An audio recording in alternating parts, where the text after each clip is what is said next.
Ճանապարհային փոսերի պատճառով իրենց ավտոմեքենաները վնասած վարորդներից իրավաբանական գրասենյակները վերջին շրջանում բազմաթիվ դժգոհություններ են ստանում։ Ճարահատյալ քաղաքացիները փորձում են իրավական ճանապարհով լուծել խնդիրը եւ փոխհատուցում ստանալ կրած վնասի դիմաց, ինչը ոչ միշտ է հաջողվում։ Փաստաբան Իրմա Ճաղարյանը նույնպես ընդգծում է այդ փաստը, նշելով, որ խորհրդատվության համար բազմաթիվ վարորդներ են դիմել իրենց գրասենյակ, փորձելով հասկանալ, արդյոք կարող են փոխհատուցում ստանալ։ Նրա խոսքով շատերը գիտեն, որ նման դեպքերում հնարավոր է դիմել քաղաքապետարան եւ պահանջել փոխհատուցում։ Ճաղարյանը մանրամասնում է, թե որ դեպքում որ կառույցն է պատասխանատու։ Շատ հաճախ այդ փոսերը վնասների պատճառներ են դառնում։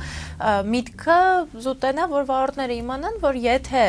ճանապարհը սպասարկող համայնքի կամ համապատասխան կազմակերպության մեղքի պատճառով իրանց մեքենան վնասվել է, այնպես է, որ իրենք կարող են այդ հատուցումը ստանալ։ Մենակ ապայի դեպքում չի էլի, որ հատուցում կարող են ստանալ, եթե մյուս կողմը մեղավոր է եղել։ Այս պարագայում այդ նույն ճակերտավոր ապան է կարող ենք ասել, ուղղակի վթարը տեղի ունեցել փոսի պատճառով եւ վթարված մեքենան պետքա վերանորոգվի մեղավորի հաշվին։ Փաստաբանի խոսքով ամենակարևոր հարցը պատասխանատու կողմին ճիշտ որոշելն է։ Եթե ճանապարհը համայնքի մեղքով է քանդվել եւ դրա հետևանքով մեքենան է վնասվել, ապա վարորդը կարող է պահանջել հատուցում։ Պետք է հասկանալ, ով է պատասխանատու՝ համայնքը, կոնկրետ կազմակերպությունը, թե այլ սուբյեկտ։ Քանի որ մի քանի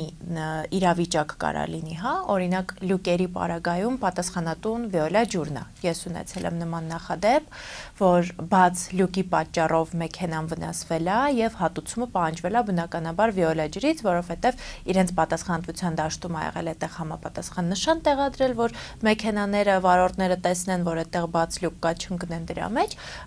իրենք են պատասխանատուն եղել։ Ճանապարհների մեծ մասի պատասխանատվությունը կրում է Երևանի քաղաքապետարանը, իսկ քաղաքապետարանի հետ լեզու գտնելը դժվար է, խոստովանում է նա, հավելելով, որ հենց այդ պատճառով էլ հարցը տեղափոխվում է դատարան։ Անգամ ամենապարզ հարցումը դիմումը, որ ներկայացվում է,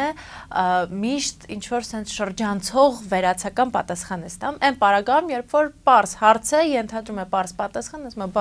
պարզ հարց, բարդ պատասխան ենք ստանում, եւ եթե պատասխանը պետքա ստանաս մեկ շաբաթում, ծախսում ես 1 ամիս, իլրումն հարցում, իլրումն պատասխան, գրագրություն, ի վերջո զանգ, որ հասկանաս, բացատրես, իրանք էլ հասկանան ինչ ես, իրանցից պահանջում է տեղեկատվությունը տրամադրեն։ Փաստաբանը մանրամասն ներկայացնում է, թե ինչ պետք է անի վարորդը դեպքի պահին։ Ապացույցները պետք է տեղում հավաքել։ Այսինքն, ապայի դեպքում ոնց է դու բախվեցիր, դու մեքենադ չես տեղաշարժում, չէ՞։ Այդ նույն տրամաբանությունը պետք է գործի այստեղ, որովհետև կարող են ասել, դե մեքենան տեղաշարժել է, մենք ինչ իմանանք, որ այդ փոսն է ընկել, հա։ Ընկար փոսը, մեքենան կանգնացնում ես, հենց դուրս եկար այդ փոսից, զգացիր, որ մեքենան վնասվել է, մեքենան կանգնացնում ես, տեսագրում ես բոլոր կողմերից, լուսանկարներ, տեսագրություններ եւ զանգում ես ճվա, ասում ես մեքենաս էս պայծրությամբ վթարվել է, խնդրում եմ եկեք արձանագրություն կազմելու։ Իրենք գալիս են, այնտեղ տեղում սխեմա են կազմում եւ փոսի դիրքը, մեքենայի դիրքը այստեղ կարեւոր է, որ հետեւես ամբողջ այդ սխեման ճշգրիտ նկարվի, որովհետև մի քիչ այս կողմը կարա գործին վնասի։ Այս բոլոր գործողություններն անելուց հետո վնասի չափը գնահատելու համար նաև պետք է փորձագետի դիմել, նշում է փաստաբանը, որովհետև նրա խոսքով չի կարելի պարզապես մեքենան վերանորոգել եւ հետո պահանջ ներկայացնել առանց փորձագիտական եզրակացության։ Փաստաբանն անդրադառնում է ավելի լայն խնդրի քաղաքացիների իրավագիտակցության մակարդակին, նշելով, որ հասարակության իրավական գիտակցությունը շատ ցածր է։ Նրա պնդմամբ մարդիկ իրենց տարրական իրավունքներին չեն տիրապետում։ Էլեմենտար, հա, վարորդ ես, պետքա ճանապարհատրանսպորտային կանոնները 100%-ով տիրապետես, որովհետև դա քո մասնագիտությունն է, անգամ դրան իրենք չեն տիրապետում, ուր մնաց իրավունքներ, պարտականություններ, չգիտեմ, փոսն ընկնելու հետ կապված, անգամ փոսն ընկնելը չէ, մեքենայի վնասը չէ, ընտանեկան հարաբերություններում իրանց իրավունքներ, պարտականություններ չեն գիտակցում, ժառանգություն ընդունելը, որ արդեն բավականին ժամանակ դրա մասին խոսվում է, բոլորը բարձրաձայնում են եւ այլն, անգամ ժառանգության հետ կապված ոչ մի տեղեկություն չունեն, օրինակ բարեկամս մահացել է, պետք է ժառանգություն ընդունեմ, շատ ցածր է։